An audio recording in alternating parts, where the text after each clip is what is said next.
Good morning, everybody, and welcome this morning. We are really happy to be having a coffee chat with Celina Caesar-Chavannes. First, before we start, I want to acknowledge that Dalhousie University is situated on the unceded and ancestral territory of the Mi'kmaq people. We are all treaty people. So my name is Lori Turnbull, and I'm the director of the School of Public Administration at Dalhousie. I'm just going to introduce you to this morning's panel, and then I will leave it to them to have a great conversation with you. So we're very excited today to be joined by Tari Ajadi and Celina Caesar-Chavannes. Let me tell you a little bit about each one of them. So Celina is a business consultant, a coach, and an international speaker. She currently serves as a senior advisor for EDI initiatives and an adjunct lecturer at Queen's University. Her book is called Can You Hear Me Now? And is published by Penguin Random House. She was the former member of Parliament for Whitby, Parliamentary Secretary to Prime Minister Justin Trudeau, and Parliamentary Secretary for International Development. So this morning, Celina is going to be having a conversation led by Tari Ajadi. Tari is a Ph.D. candidate here at the Department of Political Science at Dalhousie, and he's a very close friend of mine. I also want to acknowledge very much the support of the Department of Political Science, the Dalhousie University, or the Dalhousie Undergraduate Political Science Society, and the School of Public Administration. We really appreciate that support coming through this morning so we'd be able to have this event. So welcome Tari and Celina, and Tari, I'll let you take over. I'll let you lead the conversation. Thank you. Thank you so much, Laurie. And thank you, Celina, for joining us today. It's a real pleasure to be able to have this coffee chat with you. Thank you so much. I'm looking forward to it. It's bright and early here in Ontario, but looking forward to it. Absolutely. Thanks for getting up so early. You mentioned earlier that the first line in your book is that you're not a morning person. So I really appreciate you. Nobody read the book. Why are you asking me to get up early? Absolutely. Absolutely. So, for me, I've been reading your book, Can You Hear Me Now? And it's a really multifaceted and nuanced text that demonstrates, broadly defined, your struggles against and triumphs within a host of institutions that weren't designed for people like you or people like me in mind, right? And so for our viewers who haven't yet gotten a chance to pick up a copy, I'm just wondering if you could talk a bit about your motivation for writing the book and just give us a bit of a high-level overview for some of the takeaways from your perspective. Yeah, so thank you so much, Tari, and thank you to Lori Turnbull for having me. Thank you for Dalhousie University for this opportunity to be here this morning to have a chat. Before we begin, I am not at Dalhousie. I'm in Ontario at my home in Whitby, so I do want to acknowledge that I am speaking from my home in Whitby, which is the traditional territory of the Mississaugas of Scugog Island, Williams Treaty Territory. And Tari, we just got out of Black History Month, so I'm going to finish my land acknowledgement and then go into answering your question. We just came out of Black History Month, and it is a time when, it really resonates with you how important the land acknowledgements are and the shared sort of ancestry that we have with the Indigenous people of Canada are, being removed from our land, our identity being taken away, the atrocities that have happened. We have like this intersecting history. So when I give when I acknowledge the land, there's a certain degree of burden that goes with that, but it's done in a way to honor the history of the first peoples of this land, and it goes into why I wrote the book, because one of the reasons is because often when we look at our own history books, there is an erasure from them of stories of Black individuals, Indigenous people. And so I wanted to make sure that there was an accurate account of what happened while I was here, or I was there, or wherever I was, right? Right. The Ontario Black History Society did a campaign a few weeks ago where they blacked out the pages of a textbook that our children would read, anywhere between grade school and high school, and they blacked out. So in a textbook that had about 200 plus pages, there were only about a dozen pages that had any reference to Black history.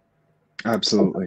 That's critically important. So in writing the book, I wanted there to be a history, but I wanted there to be not just an account of what happened while I was there, but an account for people to understand that, usually they see the the bling. They see Celina in her fancy scarf at 8 o'clock in the morning. Right. And they're like, oh, she's made it. But they don't see the blood, sweat, and tears that gets into making it, so to speak.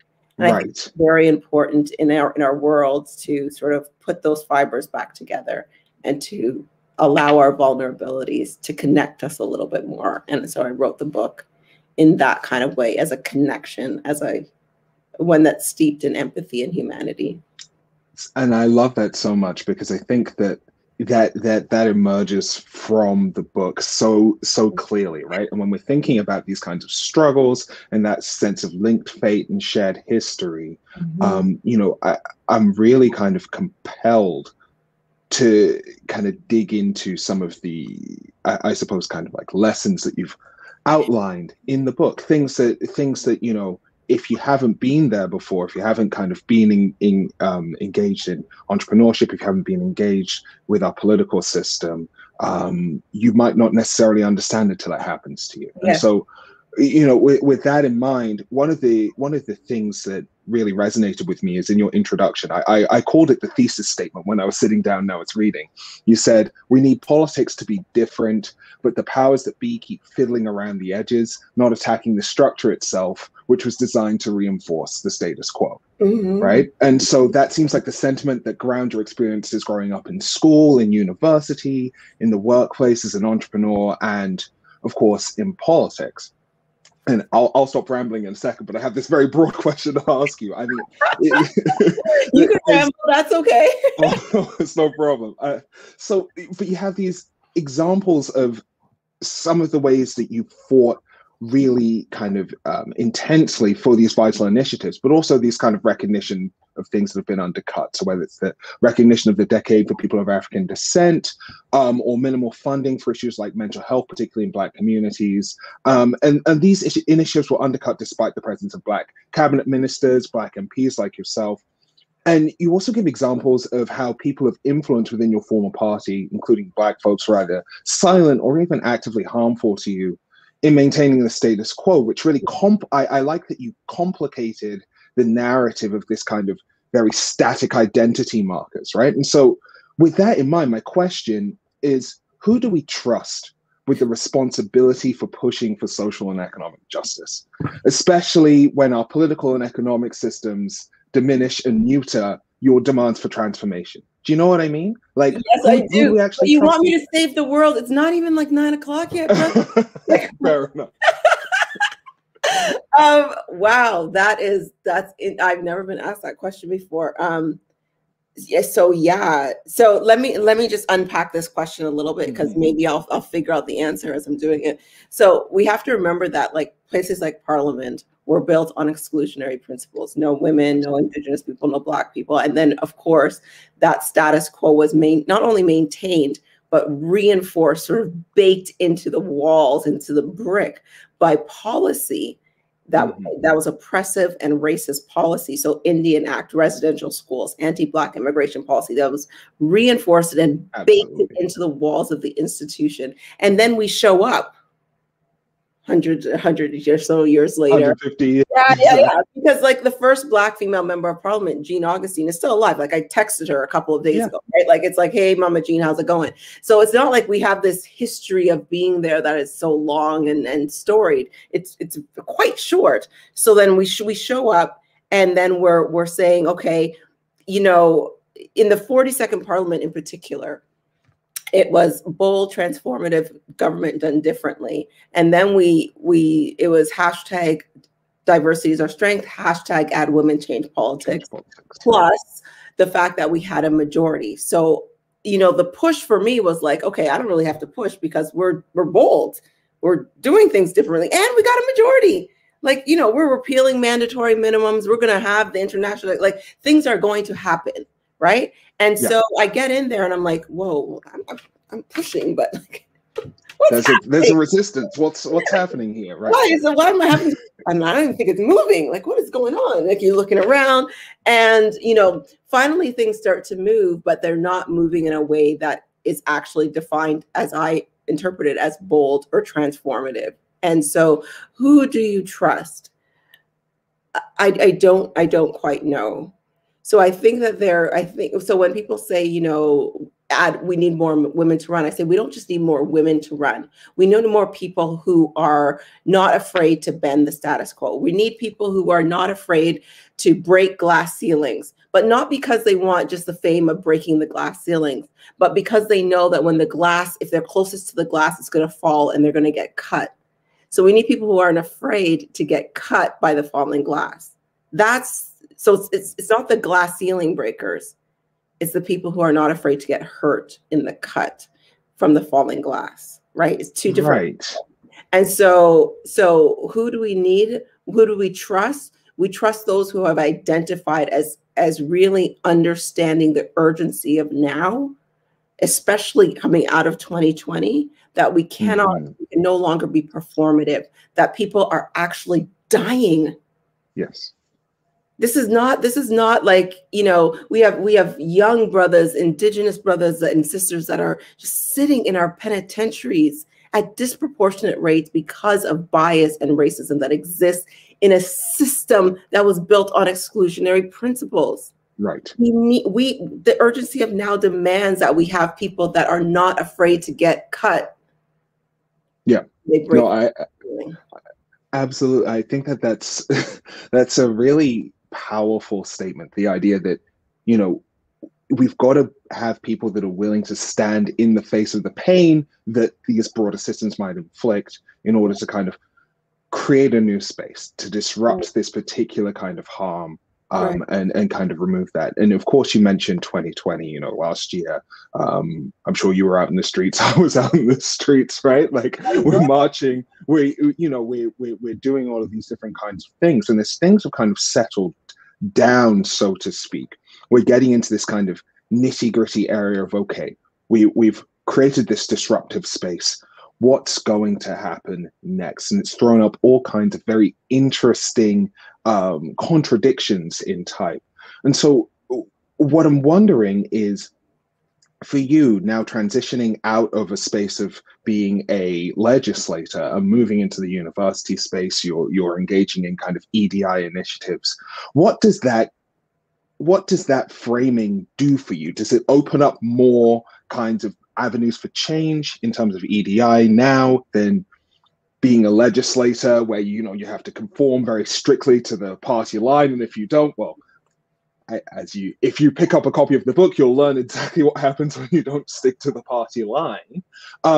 So do you think that the university space opens up more avenues for possible change, transformative change, or do you think it's a kind of similarly constricting kind of avenue, and you have to be strategic in that space as well? So just to rewind, you know, I was out in the streets in 2020, but I was also out there in 1992. Exactly. That's what, right. And that's the really interesting I don't want to be the woke grandma that's out there in 2050. I'm just not, I don't want to be that person. So no matter what space that you are in, these traditional spaces were built on exclusionary principles. So Queen's University, being there when I first was invited to go there, I actually turned down the offer. And because it was around recruiting students into a space that I knew had a toxic culture, right? Right. So no matter what space that you're in, there's some parts of you that are going to have to conform if you choose to do so. So a traditional university space is no different from a political space, right? They're both very traditional. But when I decided to go to Queens, and speaking to Dean Philpott, what I said to her was, I will come to Queens if I'm part of the movement that transforms the culture of the space. So it was not just enough to put hashtag Black Lives Matter on the screen or black out your social media and then say, okay, now that we've done those two things, what we're going to do now is we're going to diversify our university, because the goal is not diversity. If you wanted diversity, you could have had it, right? You wanted to get more Black students, more Black teachers, more Indigenous, more people with disabilities. You could have done that, right? And it's quite easy to do because our population is diverse, right? That is easy. That is a very low bar to set for yourself as an institution. What you need to do is set a higher bar, set better goals, like the kids say, like hashtag goals, right? And the goal is equity. And how do you do that? Well, you need to transform the culture of the institution, which is the same thing that needs to happen in Parliament, which is the same thing that has to happen in, our banking institutions or our school organizations, anywhere. And because, as Peter Drucker famously said, culture eats strategy for breakfast. So if your strategy is around diversity and your culture is toxic, your culture is actually going to, when you sprinkle diversity into that toxic culture, into that soil, it will choke it. Right. It will kill it. So all of that diversity you sprinkle in will leave. Hence, Celina sprinkled into a culture that was toxic, you leave, right? Because I don't plan on dying in there. So what you need to do is actually transform the culture of your organization so that once you sprinkle the diversity, which you have lots of seeds of, sprinkle that in, the inclusion will grow. You'll have those connections. People will be talking to each other because they're not competing. They're actually collaborating. They're actually finding ways to share their stories and create the empathy that is required to then get us to a point where we're talking about equity, which is the actual goal, but it requires action.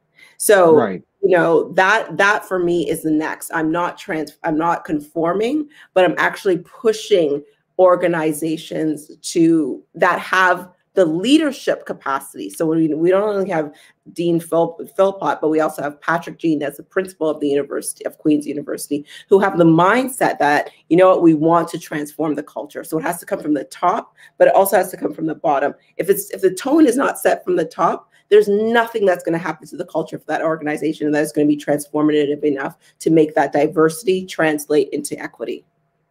Right. And I think that this idea of transformative leadership resonates throughout your book, right? Like this idea that it's not simply enough for people within the context of an organization to kind of sit around and wait for something to happen, that there has to be a kind of grounding force, a kind of engine that drives this forward and says, no, this is what we're going to do next. This is what we're going to do next.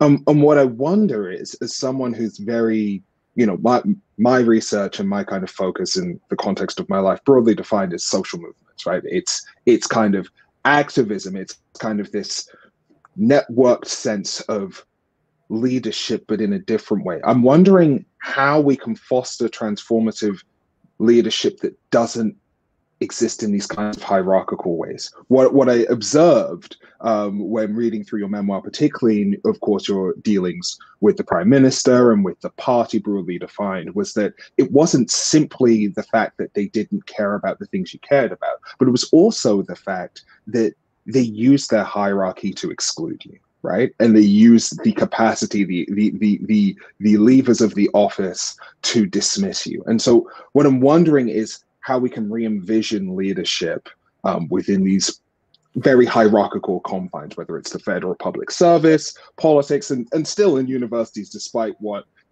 flighty academics like to think, there are still hierarchies there, right? Yeah. So whenever I hear about that, it actually it puts a lump in my throat, because I've never understood why I was so excluded, especially in 2017, but that's beside the point. How do we foster transformative leadership? Well, first of all, we need to understand what it means, right? So Dr. Carolyn Shields gives a very good definition of transformative leadership, not transformational, transformative. And the transformative part, so, you use your values and your principles to as the foundation by which you are able to take a moral stand. So to stand on the right side of history. To live with tension, meaning that you're not afraid to have the awkward conversation with the unusual suspect, and that you're able to engage in advocacy and activism, right? So when you talk about transformative leaders and where they're unwavering around those things of taking a stand, tension, and advocacy, Clayton Christensen, in his essay, How Will You Measure Your Life? He's a Harvard professor that died a few months ago. He said that it's easier to stand by your principles 100% of the time than it is to stand by them 98%. Right. It's that moment that transformative leaders say, well, maybe this just one time, the marginal cost of error, maybe just this one time we could just forget about, the Black community, or maybe just one time we could instead of giving them, the 200 million that will actually fix the problem, we'll give them 9 because they really don't know the difference, right? Right. Maybe we'll just do that, which is actually what happened, right? Right. Absolutely. For mental health, like, well, let's just give them 9 over 5 years, and it's really good. It'll figure itself out, right? Like this it'll is figure start of money, out, right? And so this is where, we actually have to understand how to start to breed a generation of transformative leaders who understand, who have the empathy that is necessary to transform these spaces. You cannot just say, oh, I'm going to transform the spaces, and you have no idea what people's experiences are, and no idea of how they hurt, no idea of the current context of the problem and where the root of the problem came from, no idea how to put that strategy forward, and no idea that you have to put the sacrifice, you have to put some skin in the game. Right. If you don't have skin in the game, what do you care? Right. Well, they don't have mental health services, so mandatory minimums, we repeal part of them, but not all of them. I mean, it's really not that big a deal. I mean, I'm not in jail, so right. You know what I mean? So this is what we need individuals who actually understand that they need, based on their unwavering principles and values, that they will advocate for those who need it the most. And Tari, let's be clear, we are experiencing a global pandemic, racial inequality, climate change, a growing refugee crisis. We have things that are happening around the world. These shocks to our political, social, and economic systems are not going anywhere anytime soon. Sure. And if we are not going to have people that actually understand how to advocate and how to do this right, we are going to continue to leave people behind in a G7 country. Right. Never mind the rest of the world. This is it. I mean, you opened up the kind of thread of Bill C-22, so I want to pull on that for a second, because that's a core piece of legislation that I've been thinking a lot about. You want to get me fired up this morning? I feel sorry for my next meeting, because I'll be like, no, because that's what I'm all about, right? Like this is precisely it. Like, there's this idea that if we can just kind of walk this middle line, if we can say we'll do just enough of this to keep people quiet without really standing in what it would mean to decriminalize drugs, without really standing in what it would mean to repeal all mandatory minimums, then we can kind of maximize our efficiency with this particular piece of legislation. And what I'm curious about is what that process of negotiation was like from the inside, right? Like when you were sitting and discussing legislation, did things start with these big, broad principles, or did they start from the kind of perspective of, well, here's what we need to do in order to satisfy X or Y segment of the electorate? Like where did the conversation start within the party? So the conversation already started because everybody knew what needed to happen. Everybody knew that, mandatory minimums, prison reform needs to happen because it disproportionately impacts Black and Indigenous people, and not because they're worse or more or badder. I don't even know what word to use. You're the Ph.D. the badder than everybody else. Like when you read that Globe and Mail article around bias behind bars or biases in prisons, you can see that even when they account for all other variables compared to their white counterparts, that Black and Indigenous people are in there because of bias. They call bias, but racism within the system. So it's not because they're worse. It's because there's actually problems within the system that account Absolutely. for them. So, so we know, let's just start from the fact that we already know this. So stop with the consulting, stop with the, well, you need to understand. There's nothing you need to understand except for the fact that you're being ignorant about what you understand. Okay. Right. Let's start from there. So we already know this. And then we're like, okay, so we need to repeal mandatory minimums. I think where the conversation goes is, okay, let's pull this and see, see how politically expedient it is for me to do this. Will this go well? Will we get reelected? Will we look soft on crime to the opposition? It has now not been about what is for the greater good. It is now about, well, we did promise it in 2015, but, We just bold, but I'm not sure if we really want to do that, because then it's going to like screw up my opportunities. You know, I don't want to get reelected, so I'm not doing that. And that is where, for me, it was like, what are you talking about?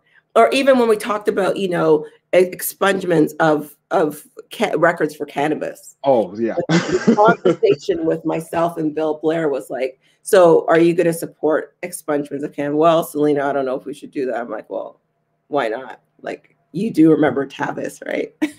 Right. So, well, yeah, he should remember very well, right? Like, absolutely.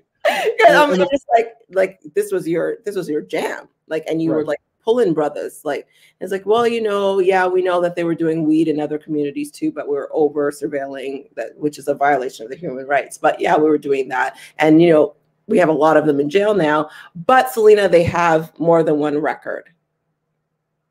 Well, they have more than one record because if they sneeze too hard, you were right there to arrest them. So that's precisely it. How would you not want to at least redress on the way to equity, redress at least this, show the harms that have been done, the harms that have been done, remove this record, even if they have 3 strikes or whatever you want to call it, remove this one and just at least show them some mercy, some grace, some redemption. And that wasn't happening at all. Right. So, and this is it, right? We have these broad kind of banner statements that work within the context of elections. And you know, in 2015, the Liberal Party was elected on a mandate, I think, really unlike anything that we've seen for at least the past 20 or 30 years, a broad sweeping mandate to be able to implement a particular agenda. And that political capital, you might argue, never really went anywhere. And I think it's for precisely these reasons, right? It's for precisely this kind of narrow playing to a very specific frame. Sorry. We had a majority. So it's not just the fact that we said we had like some very sticky taglines. We actually had a majority to do this. If we wanted it to be done, if the 42nd Parliament, if they wanted it to be done, Tari, let me tell you right now, and this is why it's so painful, it would have been done. This is why when people say, you know, Celina, well, you're kind of angry, you know, and I don't want to fall into that trope of the angry Black woman. I'm like, I don't care anymore because I actually am angry. And it's not, I'm not angry because I plan on going to jail anytime soon, Tari. I don't go to jail. I'm angry because I know this destroys people. These are people. And I'm going to go back. I'm going to say empathy a lot because I think that is what's missing, our empathy, our humanity, the ability to give grace to other people. I'm angry because it seems like we talk about the dehumanization and the destruction of Black bodies, and it is done in such subtle ways. That it's blatantly clear to me. That's why I call politics painfully beautiful, because I was able to actually see from the inside how much you can't do this to people. Absolutely. You know, I really want to continue on this vein, but I also have a couple of questions written down here from the Undergraduate Political Science Society, who've been so gracious in supporting this event and who've been, you know, really great advocates for a whole host of events at Dalhousie. And so I want to take this opportunity to read a couple of these questions. Okay, I'll answer my question shorter. Yes, okay, go. Yeah, no, I've been rambling too. So, you know, it's not an issue, but I wanted to make sure that I got a couple of their questions in. So maybe we can do a couple of these in a rapid fire way. Yes. So firstly, what made you want to become a member of Parliament in the first place? That's one question that I've sent. Yeah, so from 2005 to 2015, I owned my own healthcare-based research management firm. At the time, like around 2013, I didn't know whether I wanted to continue with the company or stop and go private into a private organization. And I was co-chairing Canada's first national epidemiology study on neurological conditions, looking at scope, impact, health services, and risk factors. And one of the things that we were doing was having the scientists at the table, but also people with lived experience right? So we could match the data with the lived experience, see whether it worked. And people were saying that they would either have to move from a province to province to get their drugs covered, or they'd have to separate from their partner to get services covered. Like heartbreaking stuff. Right. I can't make this stuff up. Like, it's so heartbreaking. And so I thought, oh my God.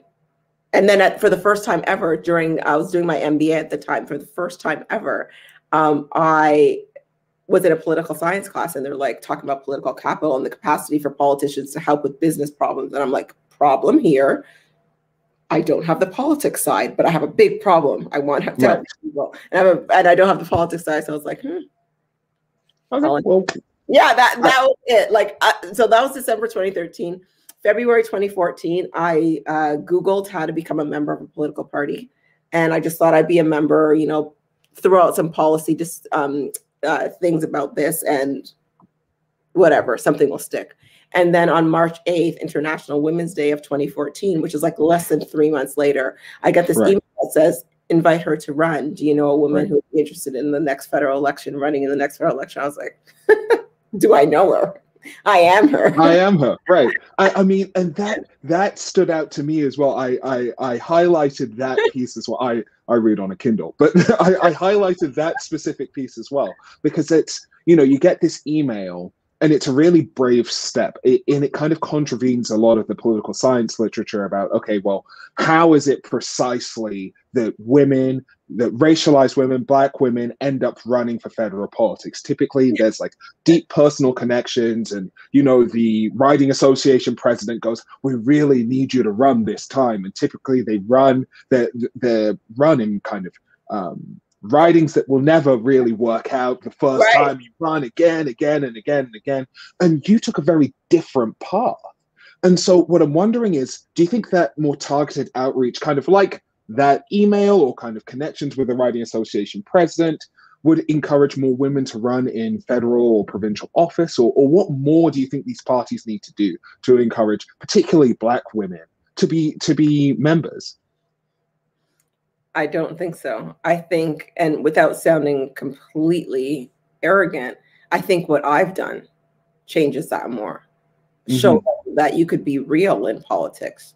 Show them the push in politics. Show them that, you know, that what you see in a suit and well-coiffed hair is not the only definition of what a politician is. Politicians can keep it real. They could wear their braids. They could be dope. They could, you know, they could transcend traditional sort of narratives, and still advocate for their communities, all of their identifying communities. So not just the people of Whitby, which I did, you know, on the small business tax changes and, you know, things like that. Like, I'm advocating there, but I could also advocate for Black communities. I could also advocate for people with multiple intersecting identities, because once you get to that table, you don't really have a choice but to like advocate for all of us, right? Right, so, absolutely. Right. So that, I think that does a lot more than just that, as well as parties saying, I don't know about the party thing. Right. So, because that's the thing, right? Like we read about, okay, well, if the riding association president does X, Y, and Z, well, potentially there's a greater likelihood, right? And I don't know, having worked in politics previously, I don't know whether that recruitment would necessarily work, and B, as you've identified, what happens when you get there, right? Like, it's not simply enough to recruit. It's enough. It's about transforming something more rigorously, including the political parties. That's really. I ran in a riding that I was not supposed to win. So on March 8th, Jim Flaherty was still alive. Right. So I wanted to run against Jim. Right. I wanted to like go up against the beast. So like at least create that political capsule. I'm going to lose, but whatever, you know, at least I tried it out and I have no regret. But when he did pass, like, you know, people were like, you're the lamb to the slaughter. Why would you run? First of all, why would you want to run against him? But why would you run against his ghost? Like, Nobody flew across the country. Nobody asked me 7 times. It was just a decision that I made. And it was one in which I promised the people of Whitby that I was going to be authentic, that I was going to be their voice, that I was going to stand up for them. And those things, back to the beginning conversation around principles, I was not going to waver. I was unwavering in that. Fantastic. Okay, so kind of on a similar thread, here's another question from one of the undergraduate students. They said, what advice would you give Black, Indigenous, people of color students at Dalhousie who encounter racism, tokenism, and performative allyship every day? How do you call out performative allyship when you're the only Black or Indigenous person of color in the room? And I have my own thoughts, but please. Yeah. So what I would say is, don't do what I do, because I clap back, but I'm in a different space, right? So I'm 46 years old. When I was in politics, they couldn't fire me. You have to be safe within your own context. And so what the advice I would give is, young people really need to do this anyway, not just because they're the only ones in the room and they need to protect themselves, but you really need to start creating different circles of influence. So you have your family circle, you have your friend circle, but you need to start creating these different sort of getting outside of your comfort zone and building relationships with people. So when these sorts of things happen, you could leverage your village. When I talk about leveraging your villages, it means you could activate certain people who could help you in that situation so that you don't actually have to do it yourself. So right now I have different groups of women that I work with, I'll just say, or people that I work with, and nobody knows that we're connected. But when something goes down and they meet a roadblock or they have a barrier, then we figure out a strategy to help that person stay protected, because we don't want them to lose their job or, marks or whatever the case may be. Right.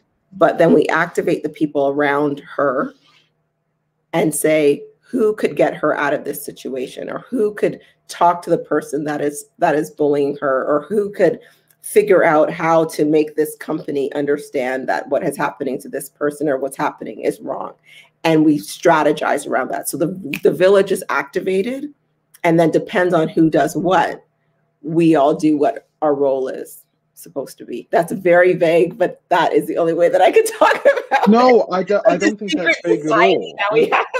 No, I really think that's important, especially within the context of a university, right? Because what happens in your particular class or in your particular department might feel confining and defining. And you're saying, okay, well, especially for an undergraduate student, I'm an adult for the first time. I've left home for the first time. And here's all of these things that are happening to me. And I don't know how to be an agent in this process. Yes.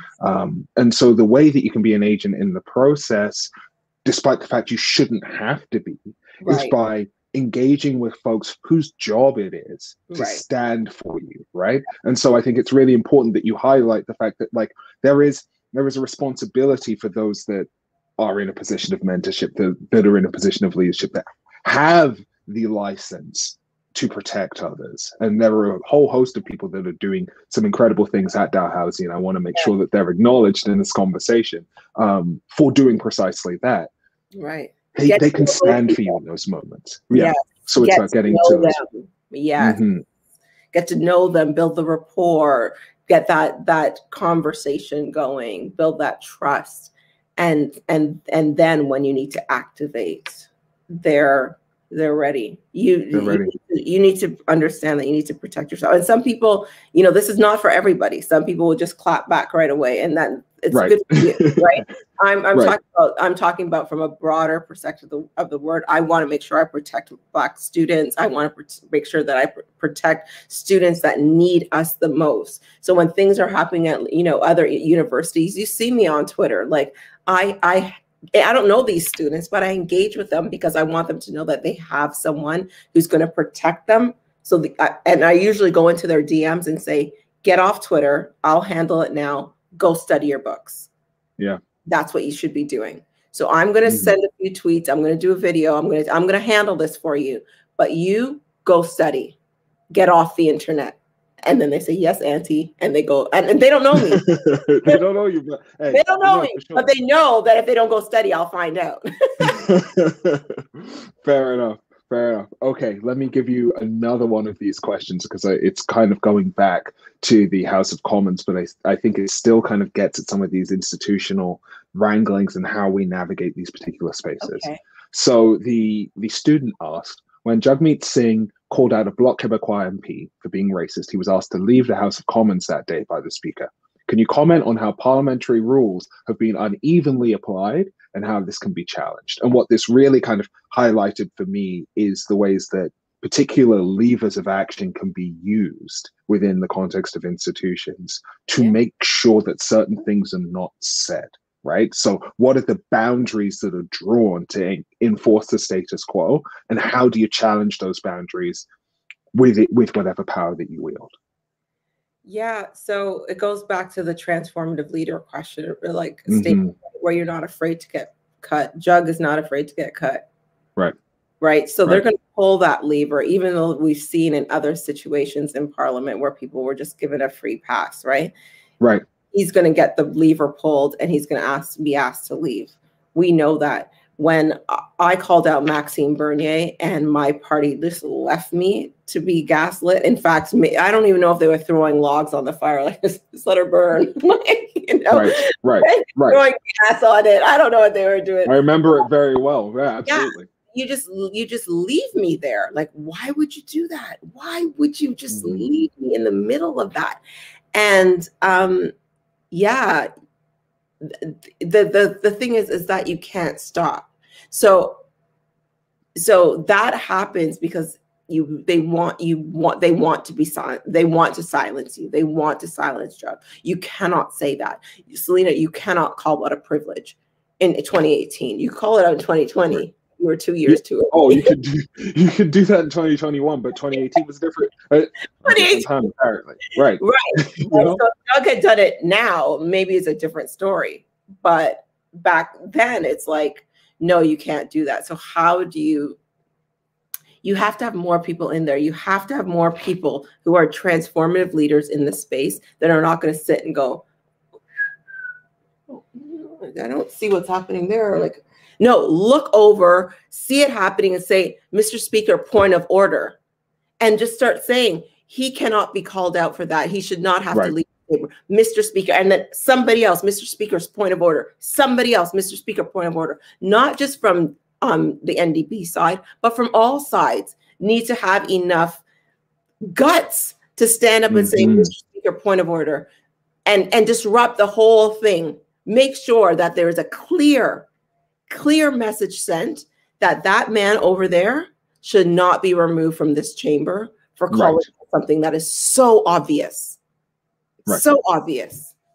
And that's why we don't just need add women change politics, add diversity, add whatever. We need actually people who are going to push against the status quo, who are not afraid to get hurt.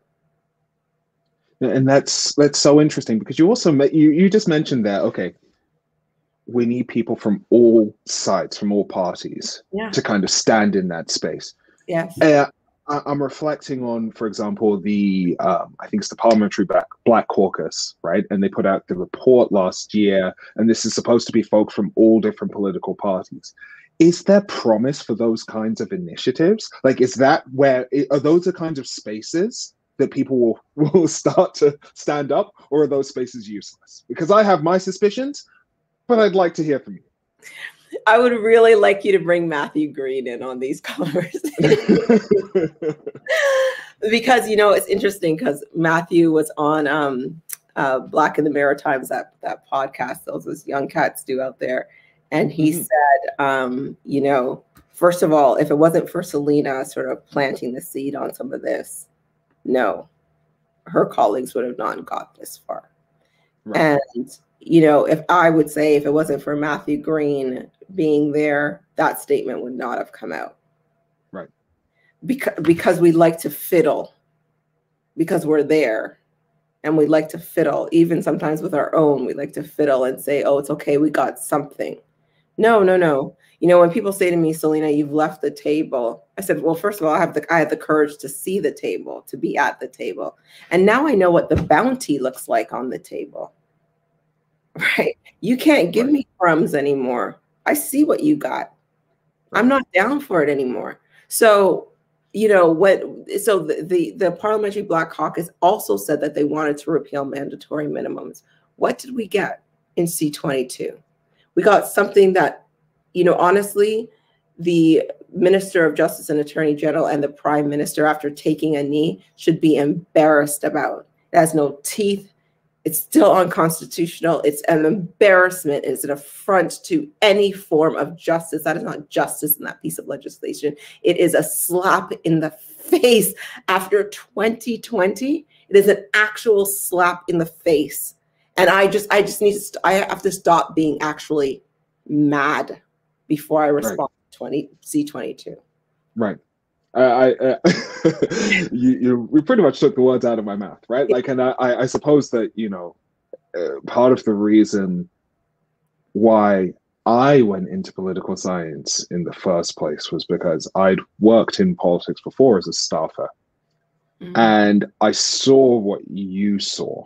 And I didn't experience the same things in the same ways, but I experienced enough of the same things to come to similar conclusions. So I wanted to understand how these mechanisms worked, and I wanted to understand how different mechanisms could be constructed. I was often called the Malcolm to their Martin. Like, right. Have you read about Martin? Do you actually know the man? Do you know who? Do you know who he is? You wouldn't say that. that you, if you knew who he was, you're mixing things up, brother. You're like, that is the wrong thing to say.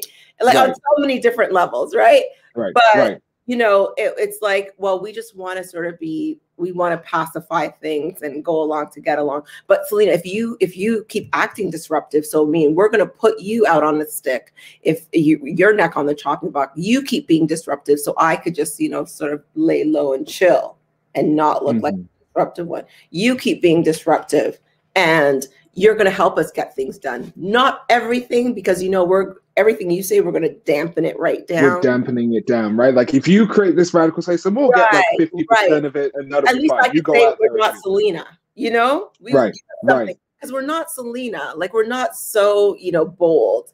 But give us something, but not Celina something, because we're not like the mad Black woman. Right. That's disappointing. So yeah. It is extremely disappointing, you know? And I guess, you know, we're almost coming up on time. I know we've got a few more minutes. That was so I know it's kind of gone quickly. I was like, oh my gosh. Okay. We've got about 5 minutes. Fantastic. Yeah. So I have a final question from the undergrads. I have a very quick kind of like blurb, not advertisement that I want to give you, and then I just want to leave you space to give some final comments. But I'll ask you the question first. How can we have meaningful and constructive conversations to challenge white feminism? That was one of the questions that the undergrad sent me. Yes, let's go. Let's talk about it. Okay. I wanted to give you some space for that.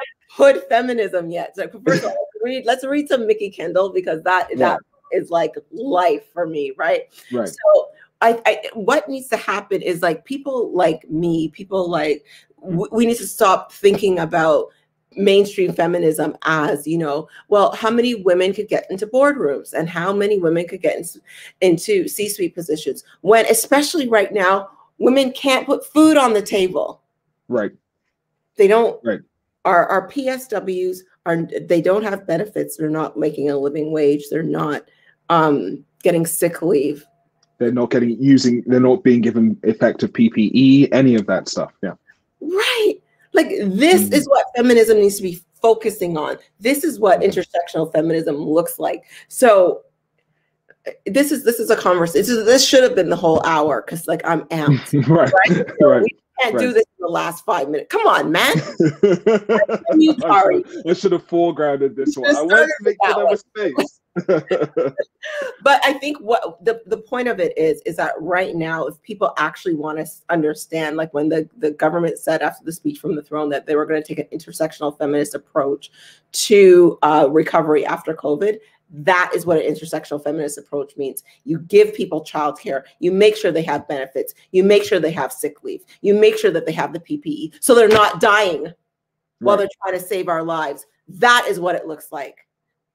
I'm so angry. My next meeting is going to be a fiasco. You know that, right? But that's what it's making sure that people can live. Right. People just want to live. We don't need every woman in the boardroom, because you know what? That has never benefited Black and Indigenous women. Never. We need to make sure that they could live. We need to actually draw attention to missing and murdered Indigenous women and girls. That is intersectional feminism. That is what feminism should be doing. But we've sort of like filtered it into this thing where we need to be in the ivory tower. We don't need any more ivory tower. We just need basics. Thank you so much for that, because I think, you know, I almost, when it came down to hosting, I felt as if I didn't want to take up so much space to talk about some of these issues, even though I care so deeply about these issues. And I think you've said so many things here, so many enriching things that many of us wish that we could say within the context that we work within, that we move within, that we live within. And so the last thing that I wanted to ask you, or kind of allow you to expand upon, is this quote that keeps kind of sticky in my mind. It's from chapter 12. And you say, if you do not understand how valuable you are, you always accept what is given to you. Could you, with your final comments, could you just expand on that a little bit? Because I thought that was really enriching. Yeah, you know, especially when I talk about, you know, our communities, and I'm not just talking here about Black communities, I'm talking about people with multiple intersecting identities. Just to be clear, when McKinsey, just because I want to actually bring the receipts on this, when McKinsey did the report on how to, on the cost of racial inequality in the United States, they said that it'll cost $1 to $1.5 trillion by 2028. When they did the report on giving women their tools to reach their full potential, they said that it'll add $28 trillion, 28 trillion to the global GDP. That is the value that we bring with multiple intersecting identities. I just named $30 trillion, right? That's right. You, Tari. Right. I just made it rain all over you this morning. That is us, right? This is who they're speaking about. And so your value, everything that we've done, never mind your school, never mind your work experience, everything that you've done to navigate the world, to jump over barriers, to get over hurdles, to get where you are, every mistake, everything that you've done that has taught you a lesson, creates value in you, and therefore you are an asset to any institution that you're in, to any organization, to any conversation you have. You are an asset. You are $30 trillion worth of asset to any organization. So if you don't know that, you keep trying to conform to fit into spaces. And when you conform, you leave part of that $30 trillion behind. Why would you want to do that? Bring your 100% selves, as long as it's safe. And because for trans people, that it's not safe to be in spaces. So when it's safe and it's to show up authentically, be 100% authentic, but it is also authentic when you say, I'm going to hide part of me because it's not safe to do so, and show up with the rest of me. That is also authenticity. So don't sell yourself short. But if you don't know that value, you'll always accept what you're given, unless you're giving me a positive return on that investment, meaning you're giving me something more than 30 trillion. Right.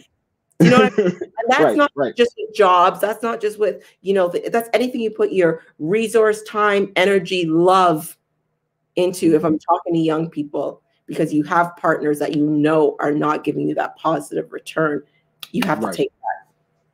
Right.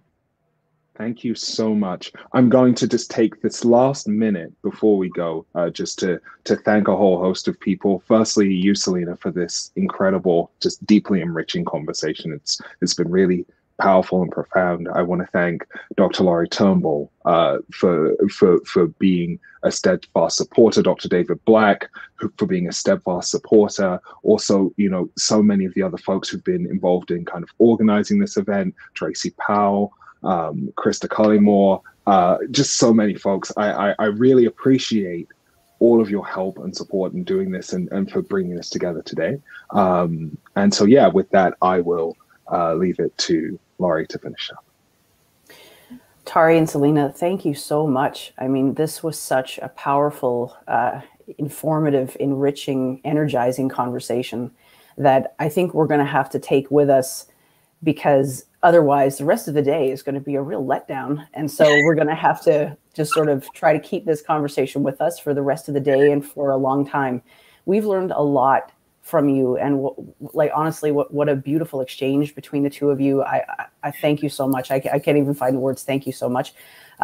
Everybody, thank you for joining us this morning as well. We know, especially if you're joining from other parts of the country, it's quite early. And so we really appreciate everybody gathering with us today. And yeah, thank you. Thank you so much, Tari. Thank you. Were absolutely phenomenal. Thank you. Thank you. Thank you very much.